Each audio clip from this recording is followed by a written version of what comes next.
so that I could also sort of monitor it as it goes. And we'll see when a few viewers tune in. We'll see what's up. All right, all right, all right. Let me try to type this in. See if I can. There it is. I see it here. Okay. You see it? I'm trying to pull it up right now on my laptop, see how it looks. All right. Hopefully, we get a couple people in here. For sure. And it's muted. All right, bet. I can see us. Whoa. The quality. It looks good. It looks good? I was about to say the quality here. Okay. Oh, yeah, it does. Set to 720p. It's not that bad. Nice. Yeah, it looks fine for me. I mean, So what's we up, got guys? I see we got, according to YouTube, we got a couple people watching. How you guys doing?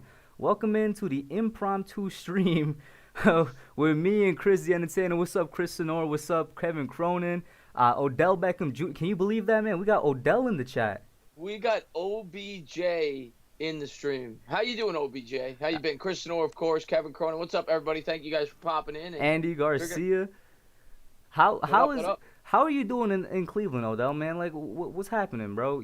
Are you enjoying Cleveland? What's up with the rumors? You want it out, like your second team in 2 years. What's going on over there, Odell? You gotta let us know. He says he's feeling a lot better. Okay, all right, All right. Odell. So yeah, All right. welcome in. I'm kind of testing out. I wanted to test out this video streams because I got my phone set up here connected to my desktop. Cause I want to get into actually like showing my face more on stream. It will be more bit interactive with you guys, and I also want to test it out with a guest. And of course, Chris was free. He was like, "Sure, let's do it. Why not?" Kind of very impromptu. We'll take your questions. We'll talk General Giants, NFL, whatever you guys want to talk. We'll talk, man. So what's up, Chris? How you doing, bro? I'm pretty good, man. Just relaxing and waiting for all this. Waiting for football to get back, and we got some good news today with the Giants. I haven't made a video on it yet. I might later. They not the players, I don't think yet, but I think Gettleman's back there. I might have read Judge. I think some of the upper management's back at the facility, or at least headed back to the facility. So it seems like things are starting to get in motion.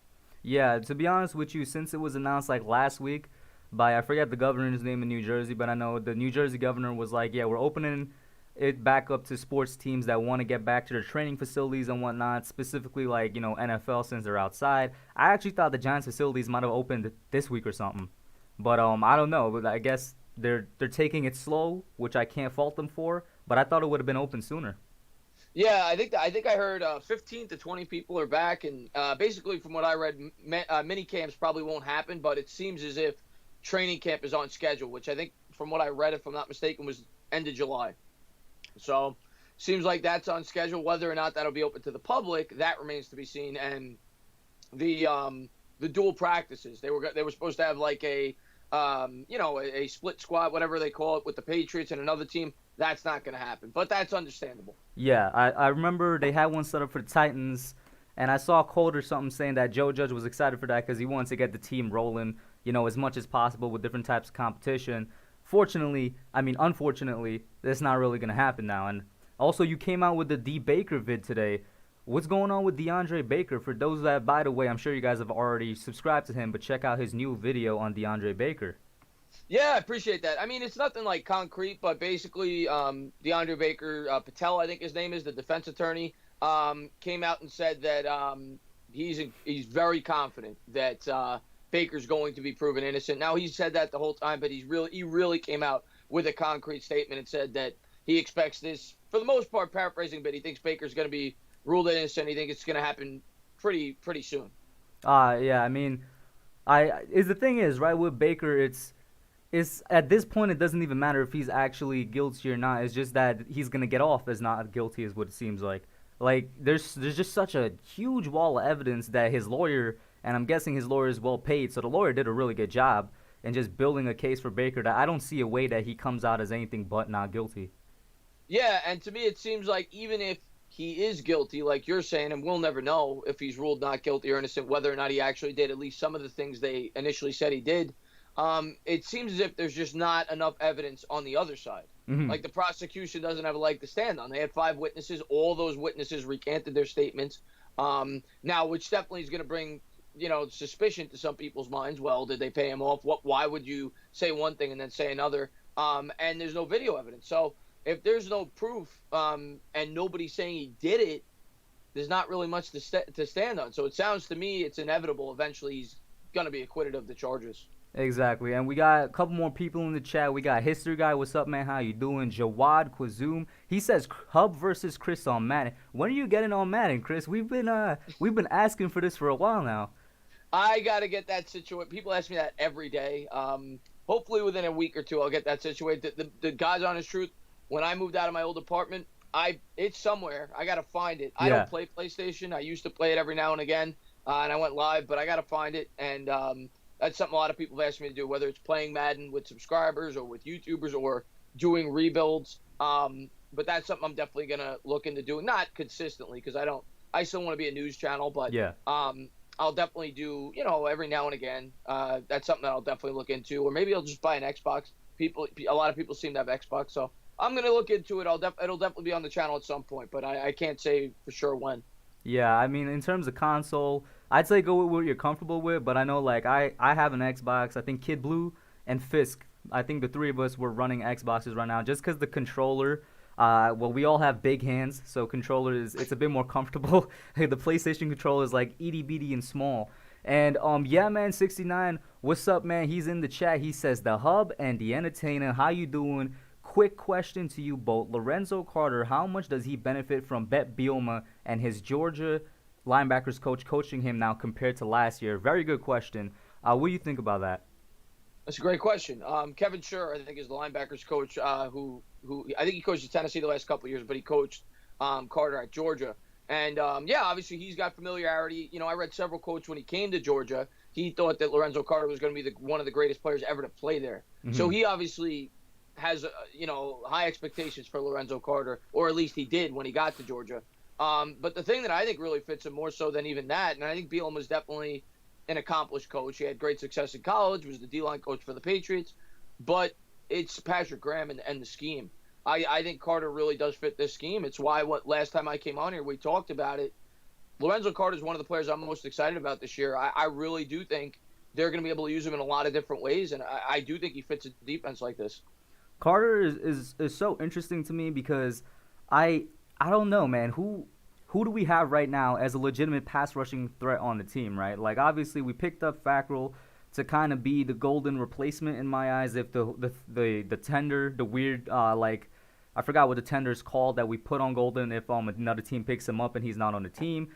Yeah. Carter is really the next guy up in terms of just how long he's been here, right? Like, that's the one I would expect to be next guy up just because he's been here the longest compared to everybody else in the room. And it's a very young room over there. We got O'Shane, Carter, and then you go Fackrell, who's obviously older than Carter. In terms of outside linebackers, the guys we drafted this year, Carter Coughlin. But other than that, I can't really think of anybody. So it's almost as if Carter is going to be expected and have this responsibility placed on him. And I have to look into the defensive scheme we're running this year with Graham. But one thing's for sure, I definitely think Kevin Sure being here, I think he can whisper some things into the coach's ears about, yo, man, when I was at Georgia, this helped him out. He liked running this specific scheme and whatnot. But I'm going to have to look into the Graham scheme a bit more specifically. Yeah, I'm excited to see if they use him at the middle linebacker position. Obviously not exclusively, but that's something I've talked about in the past as well. I've watched, some of Graham's film. I did a quick video on it. I'm not a professional. I try my best, but when you go back and look at some of the Dolphins games last year, you saw them blitz a lot from the middle. So I could see them moving Carter around. I think he's definitely athletic enough to drop back in coverage. So, yeah, I'm excited to see how they use him, probably more so than any other player on this defense this year, maybe outside of a guy like, the two safeties, Pepper and McKinney. But I'm really excited to see how they use Carter this year. And, yeah, Carter has potential. He's kind of like McKinney and Peppers in the sense that he could be used everywhere. It's just that I'm not sure if they're actually going to put him everywhere, right? Like, I actually have not, in the NFL level yet, seen a guy used as the Swiss Army knife that they have the potential to be. Like, we've seen it. We've seen the Cardinals try it with Hassan Riddick. We're sure they're going to try it again this year with Isaiah Simmons since they drafted him. Giants, maybe they're going to try it with Xavier McKinney since he kind of fits that mold. But Carter, he really can play middle linebacker if asked to, in my opinion, because he has a good set of coverage skills. It's not great, by any means. It's not like it's about to be top 10, top 15, but I think it's good enough to slide him back there a couple of times. Do you think they're actually going to put him all over the field, or you think he's going to stay specifically at one position? Yeah, I honestly don't know, but I definitely think he's capable of being moved around. And last year they moved him around. He played some up at the line of scrimmage. He played some D tackle.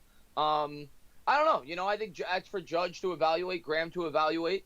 But I think they're thin at that middle linebacker position, for example. I like Mayo, but Mayo's not really known for coverage skills. Conley, we'll see if he's healthy. But we only have 3 games of evidence with him. I do like him. Martinez isn't known to be the best coverage guy, so I could see at least certain packages where they play him there. But I think he obviously predominantly is going to be used on the outside as an edge rusher due to the fact that, like you said, we're kind of thin there. We don't have. He's probably the guy he probably has the most upside of any edge rusher on this roster. Before we know if Marcus Golden's going to be back or not. So I do think he'll be used more so in that role, but I do think they'll be able to move him around a bit. Mm-hmm. And real quick, heading back to the chat, we got John Doe in here. Lestat Walton, how you doing? Lestat, one of the best supporters out there of any channel. Mizrahi, Giants Alliance, another great YouTuber. I was on his channel last week. He's starting up his channel. You guys should go out there and check him out. Mike Nixon, yo, the Hub, Entertainah, what is going on? All's going good, Mike. How are you doing, bro? And Giants Alliance actually has a pretty good one since we're talking middle linebackers here. He says, do you think Ryan Connolly will start in the base defense? That's a great question. Giants Alliance is a great guy. I've had him on the channel a couple of times. Definitely go out and check him out. Posh is in the chat. What's going on? Mizrahi, thank you to everybody for tuning in. From what I'm hearing about Conley, I do think he's going to get an opportunity. Now, of course, he's got to prove he's fully healthy. From reports we've heard, he seems to think he's 100%. He will be 100% by the start of training camp. But when I look at him and Mayo, at least in the limited action we saw from Conley last year, I think he's better equipped to be better in coverage. And I think you need that with a guy like Blake Martinez next to him. So if you're asking me day one, yeah, I do think that he will be the guy that is out there more at that position. Now, the thing is, I continue to stress this. We have to think of this as a positionless defense. So I think they're going to have a lot of packages where a guy like Peppers is playing that position. They're going to have a lot of extra DBs out there on the field in certain packages. But yes, if you ask me right now who's going to get more playing time, Conley or Mayo, I would lean towards Conley. All right, I can see that happening. The thing is, though, right, so would you say, in complete speculation, because we don't know yet, the season's like, 3-4 months away, even if it even starts on time. So many things could happen in between then. But just based off of complete speculation with what you know right now, would you say Connolly would be one of the 2 or one of the 3 middle linebackers starting for the Giants come this fall? Yeah, I mean, yeah, if you're telling me base package, I would go, say we're doing a 3-4. I would go Dalvin Tomlinson's in the middle. Mm-hmm. I would go Leonard Williams on one of the outsides, Dexter Lawrence on the other. And then I would go in the middle, Conley, Martinez. And on the outside, I'd probably go with O'Shane Zimenez and Lorenzo Carter, or maybe Kyler Fackrell, or, Marcus Golden if he's back. But, yes, I would say, yeah, I would, yes. And shout out to Mike Nixon with the $20 super chat. Thank you so much, Mike Nixon. He says, yo, the Hub and Entertainah, do you think Corey Coleman can be a key contributor on the team this season? I mean, sure, we could shift into that because that's a hefty super chat there, Mike Nixon. Thank you so much. Great supporter of all of us. Corey Coleman, I'm going to be honest with you, Chris. I don't know why we brought him back. I mean, I know he has an effect on special teams, but wide receivers wise, yeah, we need depth there for sure. We're kind of thin once the starting guys are out. The most impact I can see Coleman having on this team is as a special team returner. And even then, we did do pretty well last year without him there at the special team returner position. Yeah, Mike Nixon is, like you said, great guy, great supporter of both of ours. Thank you for being here. I actually like Corey Coleman. It wasn't a lot of money. I think it was a 1-year deal, if I'm not mistaken. I don't remember the exact contract details. Do I think he's going to have a huge role? He might if we have injuries, and we're definitely thin at that position. And at least he's a guy with some upside. Obviously, he's been disappointing throughout the course of his career. And I don't know if he'll be able to make an impact as a wide receiver, if I'm being completely honest. Hopefully he doesn't get that opportunity because that means Slayton, Shepard, and Tate have stayed healthy. But we need some guys with at least some NFL experience there. So I actually like bringing Coleman back. Would I have liked maybe bringing in another guy with some better experience in terms of catching footballs? Sure. But he definitely had an impact 2 years ago for that half season. Was one of the unsung heroes on that team where we went 4-4. Was him and Jamon Brown, you saw they made a huge difference those last 8 games. But like you said, I think we have a lot of guys that could return kicks on this team. He might not even win that spot, So we'll see. We'll see how it all plays out. I don't even know if he's necessarily guaranteed to make the team, but I think due to the lack of experience at the wide receiver position, I think he'll make it.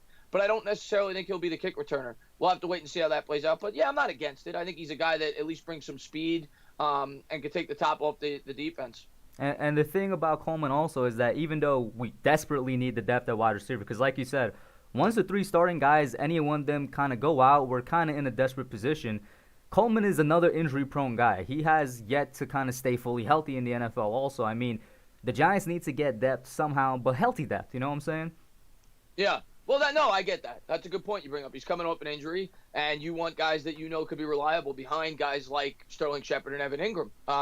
So, yeah, I get that. It's a good point you bring up. And if it was in a perfect world, I kind of wish the Giants had a more reliable guy as our 4th wide receiver. And I know, that's nitpicking, but when you have, Darius Slayton, as much as I love and as much as I'm confident he's going to do good, but he's still relatively an unknown. He had a couple of really good games. We'll wait and see how he does when defenses adjust to him. They've had a year to see how he plays, and he's learning a new offense. You have Golden Tate, who's a reliable slot guy. Shepard gets hurt all the time. I thought that they could have used maybe a more proven number 4 receiver. I'll say that. Shout out to through True LA Rapless. He's with a $2 super chat. He says, hopefully Coleman can stay healthy. We completely agree. And Greg Similusa, I might be mispronouncing your last name, Greg, my bad, with a $10 super chat. He says, love to you all, family and community. And same to you, man. The Giants community in general right now, and everybody needs the love right now with what's going on. I just want everybody to be respectful, everybody to be, kind to each other. We're not here to get into anything political or anything like that. And in general, the Giants community has just been great the past 2-3 years and whatnot. It's been an amazing experience. Yeah, no, I mean, those are some of my best subscribers, too. So thank you guys for being here. Greg, True Rap List, always see him in my streams. Raymond's in here. Thank you to everybody for being here. Jersey Life. I'm so happy the Giants community. And like I said, we're not talking politics. I made a video on it today. I expressed my opinion. I felt like I needed to. But, I love the Giants community. I love the YouTube community. I love everything about it. Everybody supports one another, and that's what it's about. That's how you grow. And I think everybody, for the most part, of course, you're always going to get some people, but for there's the most trolls. part, yeah, there's trolls, and but for the most part, most creators on here are looking to help each other, they're looking to build the community, and it's the same thing with the people who watch the videos. So without you guys, we say it all the time. I mean, you guys make our channels what they are. Exactly. Without the viewers, without the supporters, the channels do not exist. I can tell you that for sure. Jawad out here with a question. He says, how do you think the Giants will approach to paying players? New England usually doesn't re-sign or give their players big money. So I'm guessing he's saying, do you think we're going to take a similar approach to the Patriots, as we have a bunch of Patriots connections on the team now with Judge and all that? I'm actually not sure how to answer that question. I mean, I guess we'll approach it as we have the past couple of years with Gelman. I'm not sure. That's a really good question by Jawad. How do you think the Giants will approach the paying play? He's right about that. New England historically does not pay their players. Now they will from time to time, but you look at a lot of the guys they let Nate Solder walk. They let I think his name was Brown, the left tackle last year, walk, or 2 years ago, whatever it was. Historically, they will let players walk. I think the Giants right now are kind of at a state where they've got a lot of young players on the team, and they've drafted fairly well the last 3 years. I think the plan is to use the majority of that cap space to retain some of the players. You're not going to be able to retain all of them, because that's the way the league works. That's why there's free agency, and it's why players leave. And I think they'll pick the players that they want to keep. But yeah, I'm sure some of them will slip through the cracks. We're not going to be able to keep all of them. You're not going to be able to keep, I've said it time and time again, they're not going to be able to keep Leonard Williams and Dalvin Tomlinson. You're not going to be able to pay both those DTs top tier money, because that's what it's going to require after this year. Dalvin Tomlinson's going to be a free agent. Leonard Williams on the franchise tag. So yeah, some of them are definitely going to seep through the cracks. But and a lot of this is also we can't tell, because we don't know who's going to be the general manager after this year. We don't know if Gettleman's going to keep his job, and if Gettleman's gone, the new guy's plan could be completely different. So it's kind of really hard to guess as to what's going to happen even next year with some of these players. Exactly, and it's like I don't even know. I think maybe in the future, like in a hypothetical situation, that the crew that's here right now, Gettleman, Judge, the coaching staff and all that, in a hypothetical situation where in the future they're all together, I don't think the Giants are at a point yet where they can comfortably just let players walk and replace them like the way New England does. Like, we say it all the time. There is a reason New England is probably the only team successful at it, is because they got the magic sauce that I don't know what it is. Belichick is an extreme, he's just a genius with replacing the players with top tier, not even top tier, just players on the same level that left. And it's like they never miss a beat. It's plug and play. I don't think the Giants are at that point yet. Yeah, well, but Belichick's incredible. What he does, I mean, that's what the Patriots do, but I think that's what the Giants are trying to do. I think they're trying to establish that type of culture where they don't care. Belichick doesn't care what you're drafted. He cares if you can get the job done, and he's going to get the most out of what you can do. You look at all those players. I say it all the time. There's so many players on that team that were thought to be guys that shouldn't even be in the NFL, or they should be on the bench or practice squad players, but he sees something in them and he gets the most out of them. And that's kind of what Joe Judge's mantra has been from the start. Don't tell me what's the quote? Don't tell me what you can do. Tell me what you can do. Yeah. Yeah, that's basically Belichick's philosophy. So I think they're trying to adopt that culture here. Caden with a pretty funny comment here. He says, replace Solar with Rice and John and run lineman routes. Rice and John, he's an interesting player. The thing is, I don't know if I should speak on any undrafted free agents yet because they haven't even hit the field yet. I'll tell you, though, Rice and John, just off of his size and athletic ability, has a good chance of maybe making it as a depth tight end. I don't know if they're going to really run him at receiver, but that's an interesting player to look at when it comes to the undrafted free agents. He's definitely a fan favorite. I talked to several people. All the undrafted free agents are going to be fan favorites because those are the players that you root for. You root for the underdogs. And obviously fans see, when you look at this New York Giants receiving core, yes, we have three reliable receivers when they're on the field, and I like them. But really, when you think about it, I think we all agree that Tate and Shepard are better on the inside. We don't really have a second guy on the outside. Now, Shepard is probably going to play there, or Tate's going to play there, whoever it may be. But one of these guys may get an opportunity to carve out a niche this year on this team if they could prove themselves in training camp.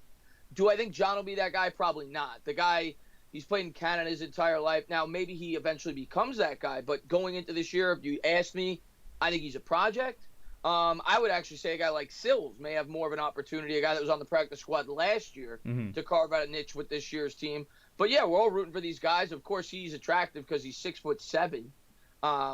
So maybe he could be a red zone target. But if you ask me, I don't really believe that he's going to be a big-time threat on this year's offense. But I say that for all those guys. I hopefully I'm pleasantly surprised. Yeah, it's I'm caught between the situation of being realistic where it's like the percentage, the probability of any of these guys, honestly, like from the 5th round down to undrafted free agents, the realistic probability of them making the team and having an impact is pretty slim. Now, it can happen, of course. Victor Cruz, the Giants have had great success with late round and undrafted free agents in the past. Of course, that's like years ago. But right. And then I'm torn between that and then I'm torn between saying you never know, right? Like I look at a guy like Benjamin Victor, who I liked a lot for the Giants going months back when I really wanted him to be drafted by us. Luckily, we didn't even need to use a draft pick on him. We picked him up in undrafted free agency. I'm like, wow, what a steal. Yet at the same time, I'm like, there has to be a reason he didn't get drafted. You know what I mean? I'm caught between, like a rock and a hard place. Yeah, the one thing I'll say, thinking positive, optimistically about these guys we brought in, maybe a guy like Victor in a normal draft would have went drafted in the 5th, 6th, 7th round. But this draft class was so deep at that position, maybe he got pushed out of the draft because of it. I don't know how many receivers were drafted, but that's all you heard going into this draft is how deep this class is at the wide receiver position. And because of that, maybe guys like Victor in next year's draft or the prior year's draft would have went in the 5th or 6th round. So maybe that's the way some people may be looking at it with an optimistic viewpoint. John Doe has a pretty good comment here. He says, if Nate has a bounce back year and Thomas is worthy of the 4th overall pick, does that fix a lot of our problems? I'll tell you what. If you start Andrew Thomas as left tackle and he immediately clicks and Nate Solder has a bounce back year at right tackle, I think that fixes a lot of our offensive line problems, which is going to help out the offense just tremendously. Nate Solder to me is the X factor of this offense this year. And a lot of people may say, what are you talking about? He sucks. But if he could play average, the two X factors to me are the second corner, whether that's DeAndre Baker or whoever takes his spot, and Nate Solder. I think Andrew Thomas is at least going to be adequate. They need Nate Solder to be an average right tackle to really make this offense work. And so I think he's an X factor. Do I think he could do it? Yeah. We saw a good 8-game stretch in his first year here with the New York Giants. There's a reason he was the highest paid tackle in the sport when we brought him in. He wasn't worth that money, but he was certainly worthy of being, at least to have expectations of that he could be an average tackle.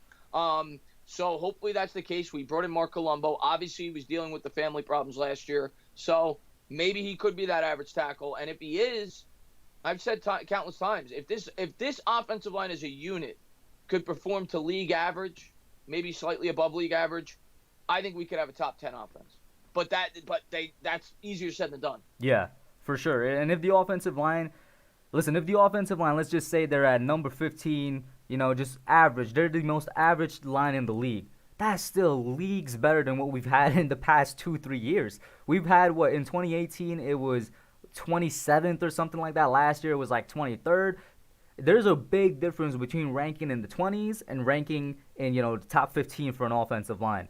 And imagine what Saquon could do going from ranking in the 20s, bad offensive line, and last year ranking in the 20s, injured, to hopefully healthy, good offensive line. Yeah, and Saquon getting it going is only going to help everybody else. It's going to help the defense, and it's going to help Daniel Jones.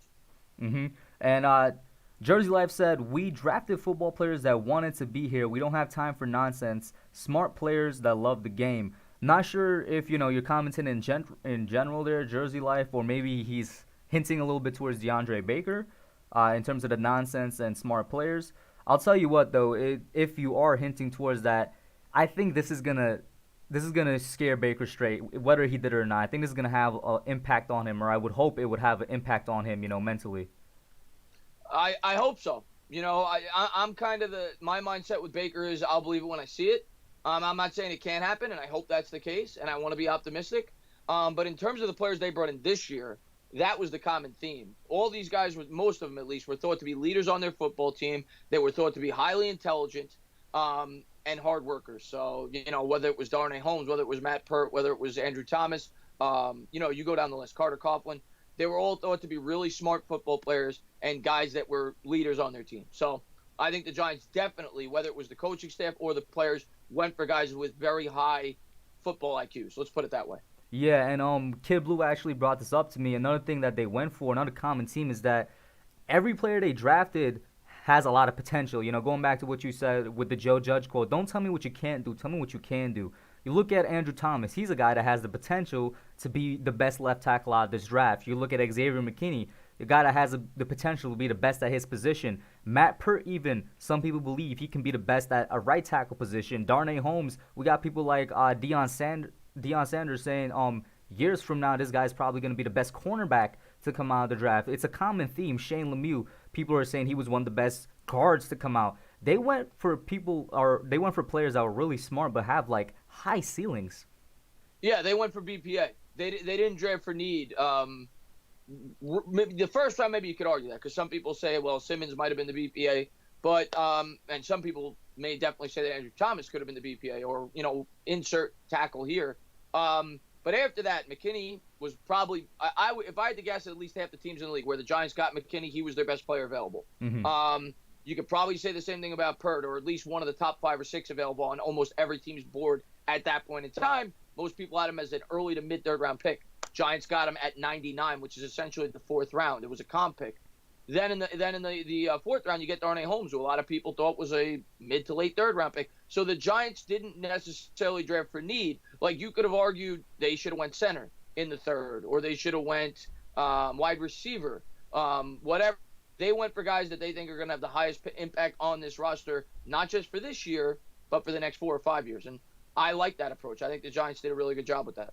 Exactly, and hats off to Dave Gettleman and the fact that and I caught your stream with Fisk the other night. Great stream, by the way. The fact that I'm not sure if it was you or Fisk, it was probably you. You said hats off to Dave Gettleman for drafting as though he was still gonna be here, even though his job was on the line. Because if he drafted as though his job was on the line, we don't have this good of a draft, in my opinion.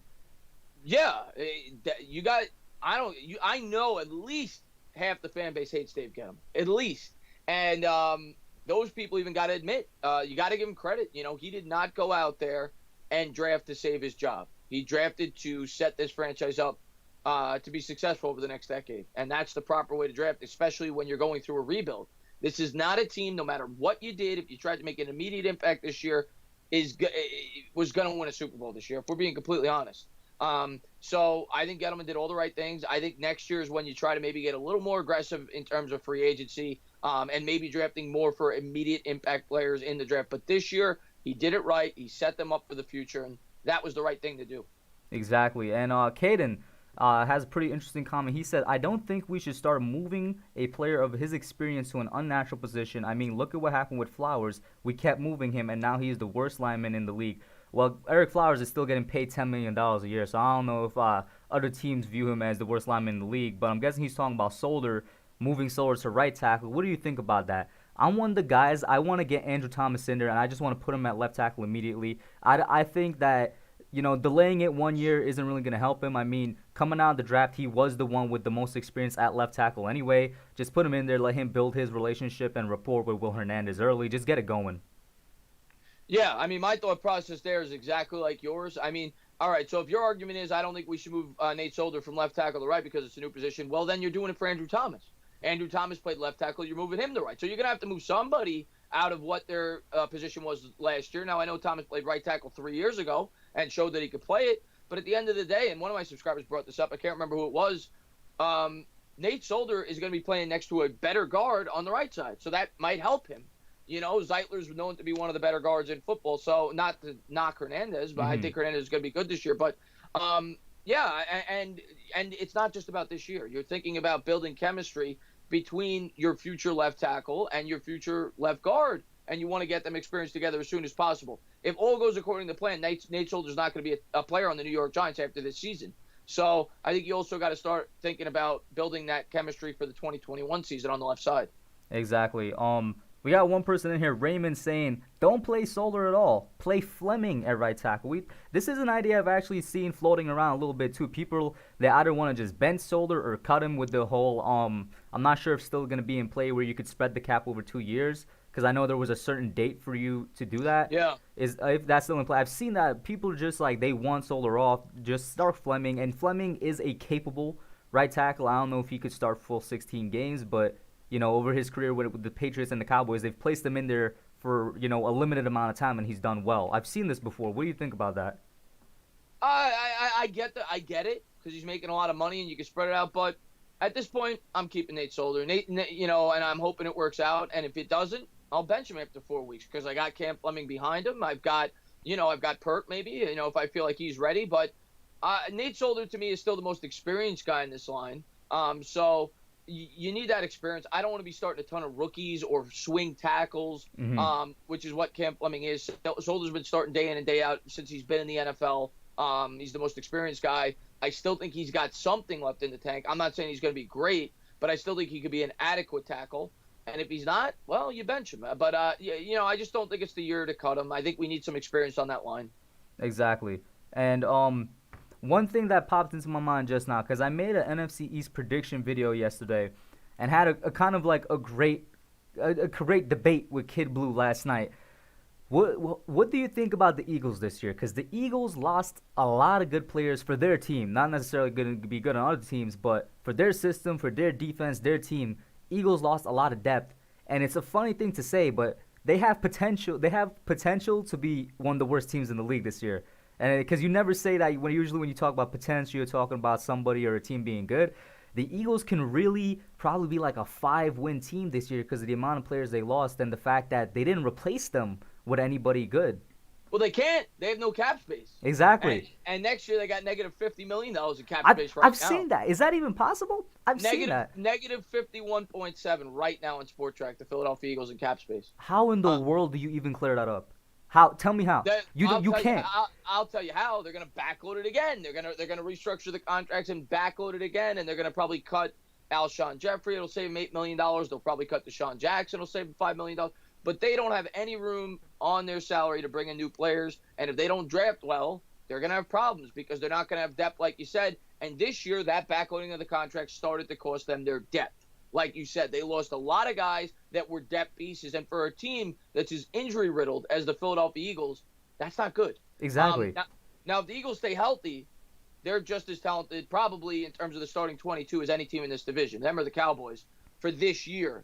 But the fact that they're so thin, if they sustain some injuries, the Eagles could be in big trouble. I don't disagree with that. I'm not going to go as far to say 5-11, but if they sustain some injuries, I agree they could be in trouble. Eagles fans may not want to hear that, but that's honestly my opinion. And I do think they're trending downward. I do believe that. And I think by 2021, 2022, they may be at the bottom of this division. Exactly, because another thing that people forget, not just general football fans, but Eagles fans themselves, they forget the reason the Eagles won that Super Bowl in 2017 was the team in general was built on veterans and solid depth. That year they had a lot of injuries, and the Eagles had the best depth in the league by far that carried them throughout the playoffs and into the Super Bowl. They don't have that anymore. Injuries are gonna happen. I know, like we always say, well, if injuries don't happen, is the NFL. It's gonna happen. I feel like they're still gonna come second in the NFC East because the Giants, in my opinion, are still a year away. The Redskins are a non-factor, so it's still the Eagles and Cowboys division, but they're gonna be very, very vulnerable to say the least. Yeah, I definitely don't think they're like this sure thing playoff team like some Eagles fans and a lot of fans might think that they are. I don't believe that, and maybe if the Giants surprise people, maybe they do stay in it. Maybe they do stay in it until at least the end. That's what football's played for. But by no means do I think the Eagles are this powerhouse or a team that could really overcome a lot of injuries. Earl Thomas, or not Earl Thomas, my mind read it as Earl Thomas. The Earl 14, he says, if I was on Mars, I'd still talk Giants football. To me, Solder needs a chance because his son had medical issues last season. If after a handful of games he is less than adequate, then I make a change. Yeah, I think that's exactly what you said with the whole make a change after a few games.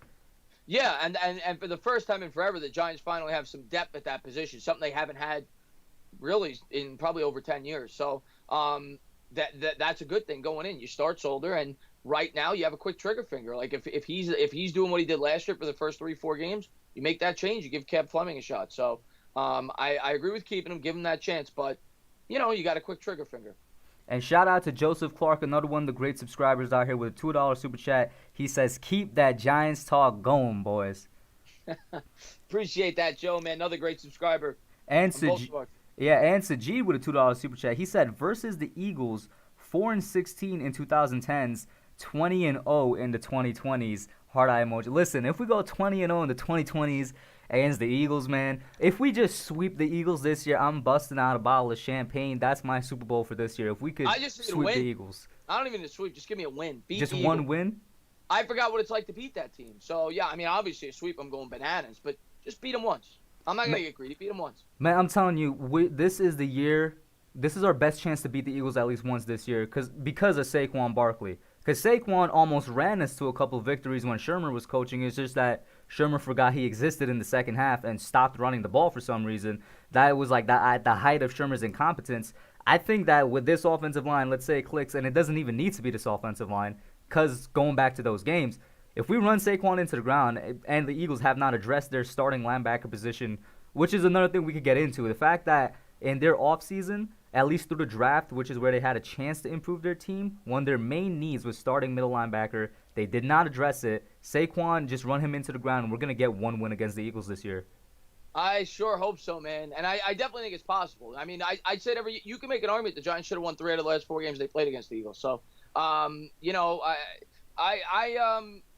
think we're going to at least have an opportunity to beat the Eagles. I'll say that. I think we're definitely going to have an opportunity to beat the Eagles. So, we'll see if we can capitalize on it. But the one thing I always give the Eagles credit for, and I hate to give the Eagles credit, they find ways to win games. They just do. They find, especially against the Giants. But last year, I go back to that game at Lambeau Field. I think it was like early in the season. The Eagles had a poor record. I can't remember what it was, but everybody wrote them off. They said this team's about to fall off. They're going into Lambeau. The Packers, I think, were like 4-0 at the time, and they were beating what were thought to be good teams. And the Eagles went into Lambeau and just completely dominated the game. So I just won't write them off until I see it. They find ways to win games. They're a tough, gritty football team, but they're definitely vulnerable. Exactly. And like you said, you hate to give credit to the Eagles. Another team I hate to give credit to, but I have to give credit to them this season, is the Cowboys, at least on paper.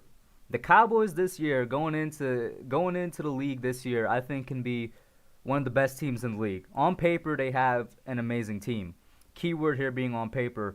Especially, and I didn't like the CeeDee Lamb pick at first, because I was like, do they need another receiver and whatnot? But the more and more I think about it, I'm just like, the offensive firepower, and I will say this, the regular season is, in my opinion, is decided by offenses. The defense and coaching comes into play with the playoffs, but I think regular season is heavily just completely dependent on how your offense performs. For the most part, obviously the other parts of the team have a part to play, but Dallas on offense is very terrifying now. I wasn't scared of them last year. Dak Prescott had the quiet 4,900-yard season and whatnot. I wasn't scared of them. I am now actually scared of the trio of Amari Cooper, CeeDee Lamb, Michael Gallup, Zeke, still running through a good Dallas offensive line. Travis Frederick retired, but then they got the guy I wanted for the Giants in Tyler Biadasz to replace Travis Frederick. Dallas's offense is scary, and they still have a pretty good defense. Yeah, we'll see what McCarthy does with that team, but yeah, there's no denying it. I mean, people are asking me how the Giants going to match up against the Cowboys on defense. I don't know how many teams are. I mean, you just said it. I mean, the weapons they got there, they might have the best receiver core in the league. And then you factor in Zeke on top of it and a strong offensive line. We'll see how they do at the center position. Travis Frederick was a huge piece of that. But, where their weaknesses is going to be in the secondary on the defensive side of the ball. I think the Giants will be able to put up points on the Cowboys. But the only chance the Giants are going to have against the Cowboys outside of injuries, and, that could happen during the season, they can't get into a track meet. They got to slow down the game against the Dallas Cowboys because they got an electric offense. They just do. The Giants are going to have to play a ball control offense against that team. They're not going to be able to go, shot for shot against them. Do you think the Giants can run against Dallas like we did last year, though? I remember last year, week 1, Saquon absolutely slashed them. I think he averaged like 10 yards a carry against Dallas. They did do somewhat of a part in trying to fix their run defense. They signed Gerald McCoy. They got Dontari Poe. They brought back Aldon Smith, who was, relatively okay on the run from an edge position. Dallas has really tried to fix their run defense, and of course, in my opinion, they have one of the best linebacking cores in the NFL back there with Jalen Smith, Sean Lee, and Leighton Vander Esch. Do you think we can actually run on them this year? I do. I still think we're going to be able to run on them. But I do think the Giants they're gonna have to throw on them too, because that's really where their weakness is on their defense.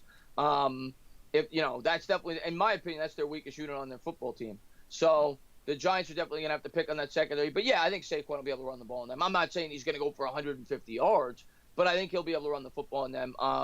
As far as but like I said, it's gonna be hard to beat that team. It is with the defense we have right now. I don't like our matchup with them. I definitely give us a better chance to beat the Eagles. Oh, for sure.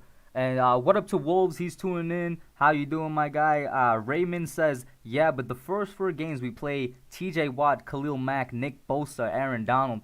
Yeah, man, the first, I would extend it to basically the first 6 games on our schedule are absolutely brutal for the offensive line, the defenses we're going to face. Yeah, because like you said, the next 2 games, you still got Tank Lawrence, you still got Chase Young. Games 5 and 6, even Montez Sweat is a good pass rusher. So the Giants' offensive line is going to be put to the test the first 5-6 weeks, and it's going to be a challenge. And especially learning a new offense, that's why I'm starting to say, guys, give them a little time. It might take a couple of weeks for this team to hit its stride. You even go back to that Super Bowl season in 2007. They looked lost the first 2 weeks because they were learning a completely new system with Steve Spagnuolo.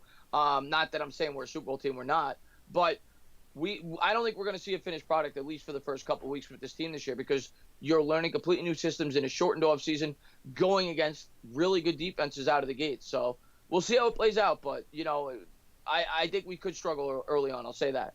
I think it might take more than a couple of weeks, honestly, because of the fact that our offensive line is pretty young, excluding Kevin Zeitler and Nate Soder. Like, the pieces that are going to be there for the future are young as of right now. They don't have that much experience, short and off season. I think it's probably going to take maybe, and this might be a stretch, maybe I'm exaggerating a bit, but I do think it could take maybe half of a season for that line before it actually starts to click, before they start to perform at where they should be performing. It could take a while before we see the offensive line that we expect to see. Hopefully that's not the case, but it's definitely rational thinking. That's for sure. Caden says we need to get these guys 50 million subs so they can buy out the Giants and turn it around completely. Listen, man, Giants, if the Giants organization is listening right now, bro, don't even give me $1 million. Give me like $100,000 a year, bro. I'll do your job for you. Give me 70,000, I'll do it. Exactly. I'm not out here demanding what these players are out here demanding. Speaking of which, salary cap is crazy for basically every position now. Yeah, yeah. Well, Dak's about to get $40 million. What do you think about that? Do you like? I don't think he's worth it, but at the same time, I'm like, who are the Cowboys? Like, who are they gonna get? Like, I understand Andy Dalton's on the team, but let's talk about long term here. Who are they gonna get? Listen, man, I am always of the mindset that I think a lot of people think I'm crazy. Probably, I think the quarterback position is the most overpaid position in sports. I think that teams generally overvalue the quarterback. It is the most important position, but it's also a position that relies on other positions more so than any other position on an offense. So unless the guy's an elite quarterback, I find it very hard to justify giving them that kind of money. And I recognize it's hard to find a franchise quarterback, but my mindset is if you say, I don't honestly, call me a hater. Hmm. I don't view Dak Prescott as a franchise quarterback outside of a really good situation. So my thought process is I think Andy Dalton could win there. So if I'm the Cowboys, I'd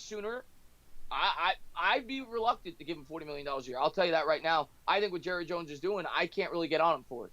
Well, I'll tell you what. I won't call you crazy because I say the same thing. I think Andy Dalton can take this team to the playoffs. I'll be honest with you.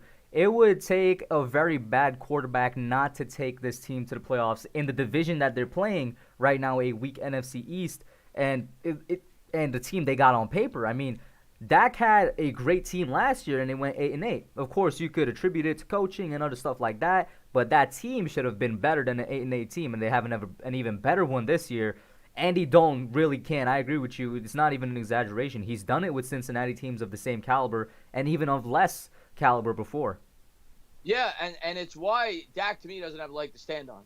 And if he holds out to me, he's foolish. And I think he needs to realize that. He needs to get a contract done because, like you said, whether it's fair or whether it's not, if Andy Dalton starts and they win 10 games, the thought process is going to be, well, you won 8 the year before. Yeah. So, he doesn't really have a leg to stand on. And if he's being completely honest with himself and his agent's being honest with him, he's got to say, you know what? It's possible Andy Dalton could step in there and win football games. And I think it was a brilliant move by the Cowboys because it really took away all the leverage from Dak. And Dalton came on real cheap too, man. I'm surprised. What do you think? Kind of off topic, but I actually thought the Cowboys might have targeted somebody like a Cam Newton or something because he's still on the market, still a very good quarterback. Of course, the injury concerns. What do you think? You think Cam Newton's going to be signed by any team? It's a great question. I've been asked that a lot, but when you look around the NFL right now, in terms of a starter, I don't see a spot. And I'm not saying he can't start on some teams, but the way the NFL works is when you're a team that's not in win now mode, you want to build up that young quarterback. You want to see what you got. So then you can decide whether or not you want to draft a quarterback in next year's draft. So a team like the Jaguars, where you could certainly argue Cam Newton's a better quarterback than Gardner Minshew, that team's not winning football games this year. So the way they look at it is, let's see what we got in Minshew, and if it doesn't work out, it doesn't work out. Maybe you could argue he's a better quarterback than, I don't know, Sam Darnold, even though I wouldn't say that. I think Sam Darnold's a good quarterback. Maybe somebody could argue that. But the Jets got to see what they got in Sam Darnold. Mm-hmm. That's just the team off the top of my head. But there's other situations where maybe you could argue it. But I don't really see a cut and dry situation of a win-now team, which is what it would take to bring in Cam Newton as a starting quarterback to bring him on. I've said that I think the best situation for Cam Newton is to go to the Steelers as a backup because I think they have a foundation. I think they have a situation where Ben is more than likely going to get hurt. It happens every year. He's going to get an opportunity to start for at least 3 games, similar to what Bridgewater got last year with the Saints, showcase his skills. If he goes out there and plays well, maybe then he gets an opportunity like Bridgewater did this year and he cashes in. But I don't honestly see him being a starter this year. I'll keep it real with you. You brought up a good point where there's not exactly that many teams looking for a starting quarterback right now. They kind of addressed it in this offseason, whether it's getting the future or getting maybe a guy like Bridgewater. You can even bring up the Colts and Phillip Rivers. It's hard for me to believe Cam is not going to get a starting job, but it's also a pretty damn real possibility that he just might sit out the season. You know what I mean? And if he sits out the season, good luck getting a job after that. Exactly. It's tough. It's hard for a regular football player to get back into the league after sitting out a season. It's even more so tough for a quarterback. Like you said, the team position that honestly is overvalued, but is also still the important part of the team. It's still the most important position, and it's the position you got to put the most work into. So Cam's best bet is to sign on as a backup somewhere where he like Dalton did. Dalton is in a prime position if he gets an opportunity to play well.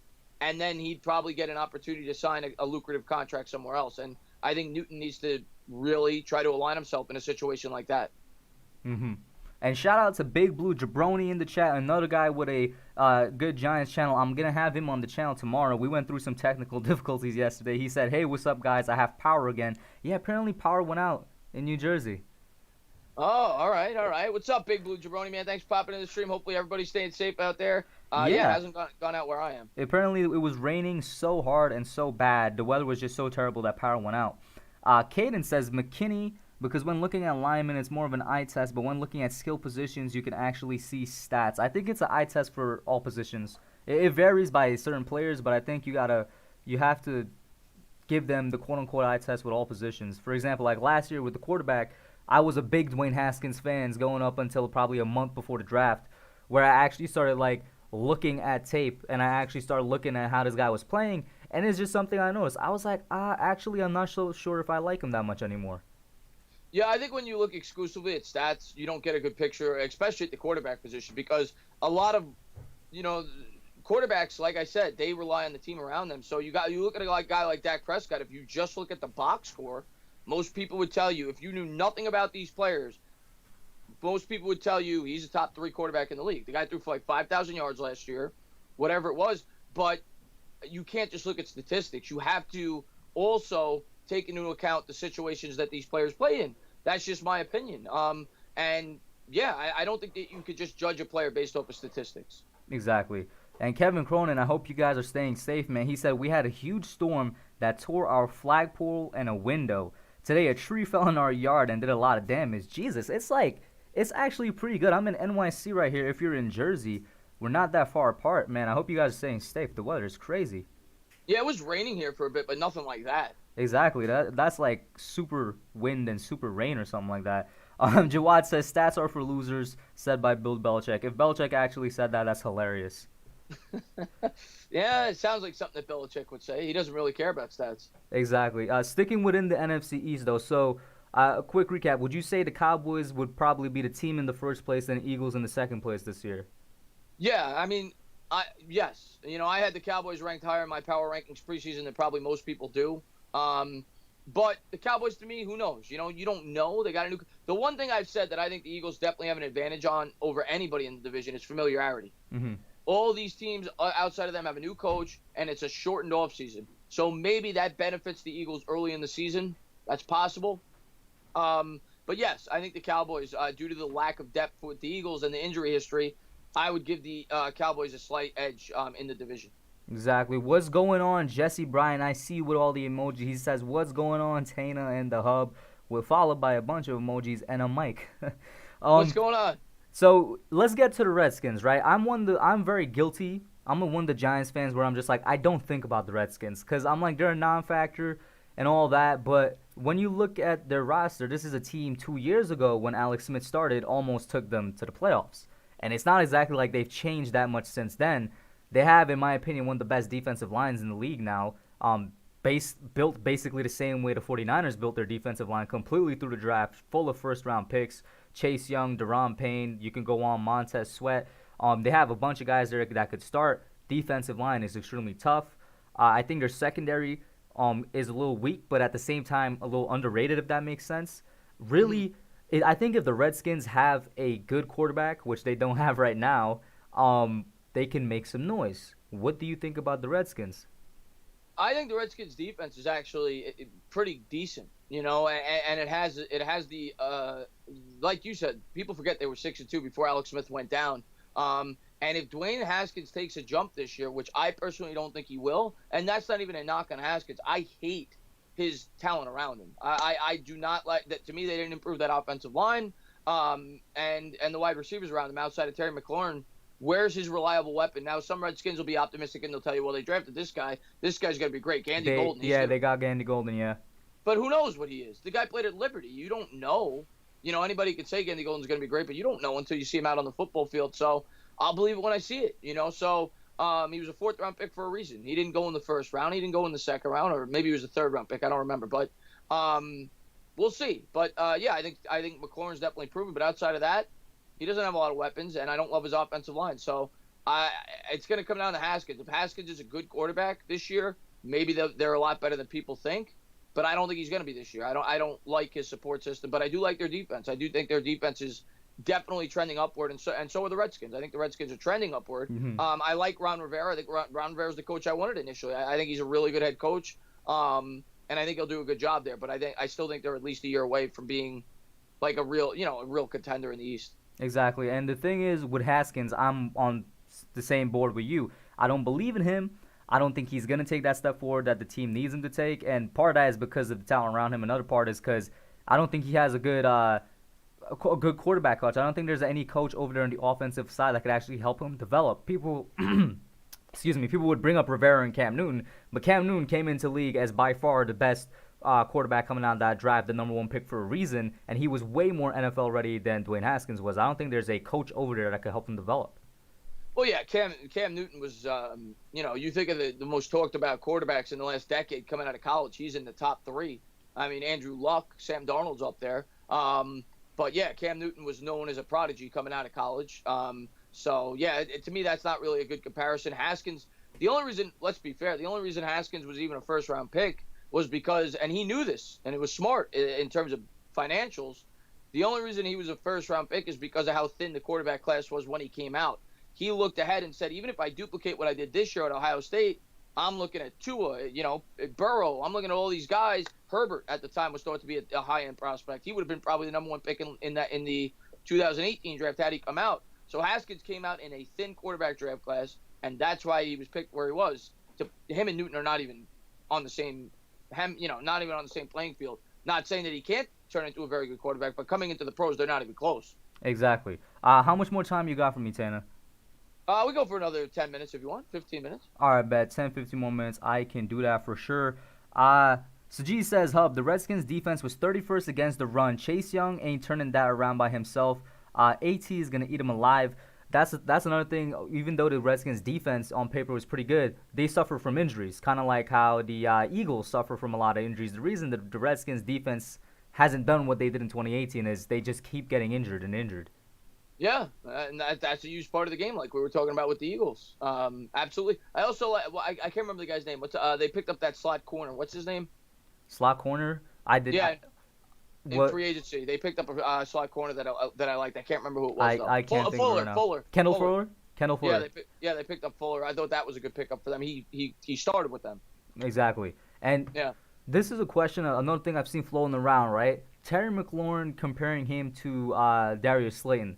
Not sure if it's a fair comparison because I actually think Terry McLaurin maybe has that number one wide receiver potential. I think I need to see a little bit more from Darius Slayton. Not saying Slayton's a bad receiver by any means. I love Darius Slayton. Dude's an absolute animal and steal, when you talk about value and whatnot. What do you think about that whole Terry McLaurin? Because it's the NFC East rivalry thing, it's bound to come up. Who's a better receiver to you? Yeah, I think it's too early to tell. They're both rookies, but I agree with you at this point. You'd have to say that Terry McLaurin's more advanced, and he's definitely.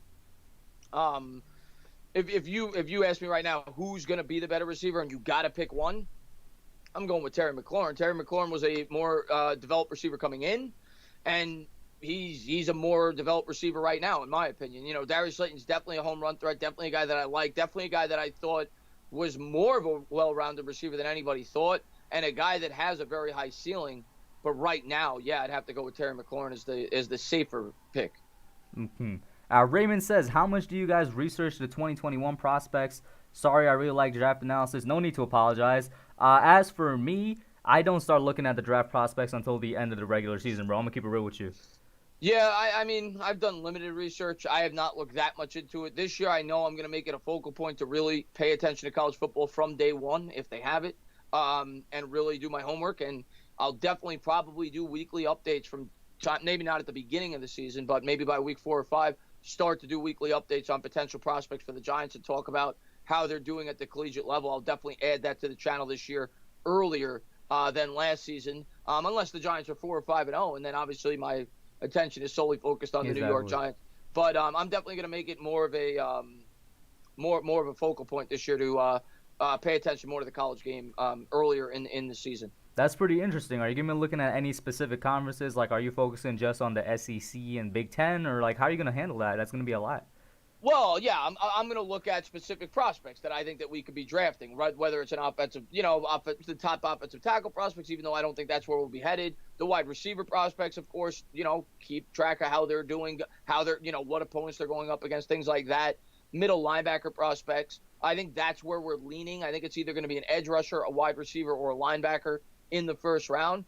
And I'm not going to be doing like deep draft research until after the season. But in terms of guys that I think we could draft in the first round, I'll have my eyes out on a select, 7, 8 guys probably throughout the season. Well, that's going to be very interesting. You guys heard it. Keep your eye out for Chris coming out with some college football content that relates to the Giants in this coming year. And Jawad says the Giants have the best secondary in the East. I don't know if they have the best secondary in the East, but I think we got the potential to be the best secondary in the East, if that makes any sense. I got to see how they perform on the field. But the NFC East in general, yeah, all the teams kind of have weak secondaries. Yeah, like you just said, there's no way I could go into the season saying they have the best if you're being completely unbiased.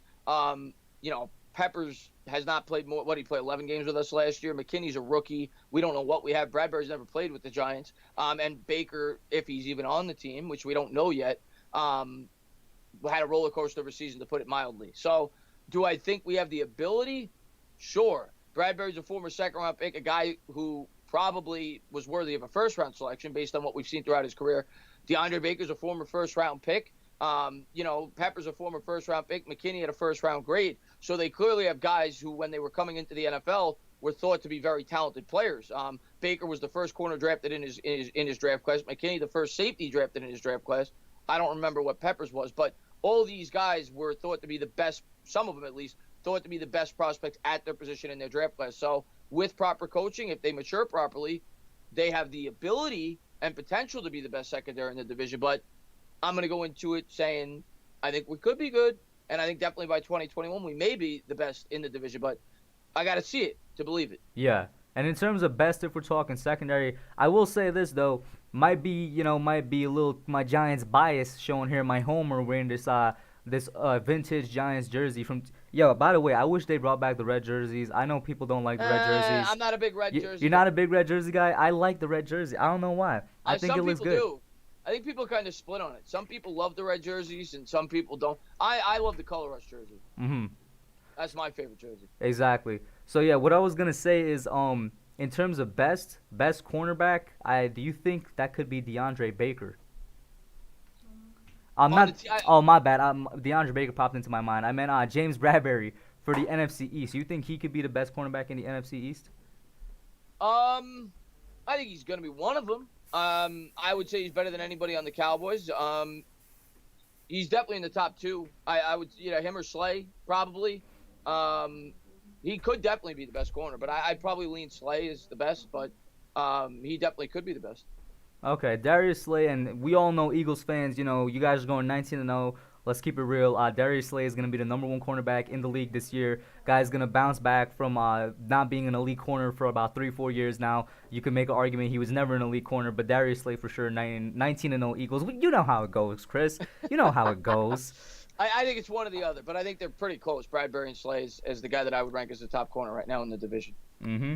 And Earl says, Chris streamed a few weeks back, we as a team are 2 years away from what they say. The fruit is in a vine. In terms of, I guess, years away, or do you think we're 2 years away, shorter than that, longer than that? Yeah, 2021 is where I think we start to really compete. Like, next year, I'm going to go in with expectations that a lot of fans have this year, probably, based on how these players progress this year. Yeah, I think by next year, I think it's reasonable if these players play the way I think they're going to play and progress the way I think they're going to play, and the faith that I have in this coaching staff. I do think it's entirely possible that this team will be a playoff team in 2021, and definitely by 2022.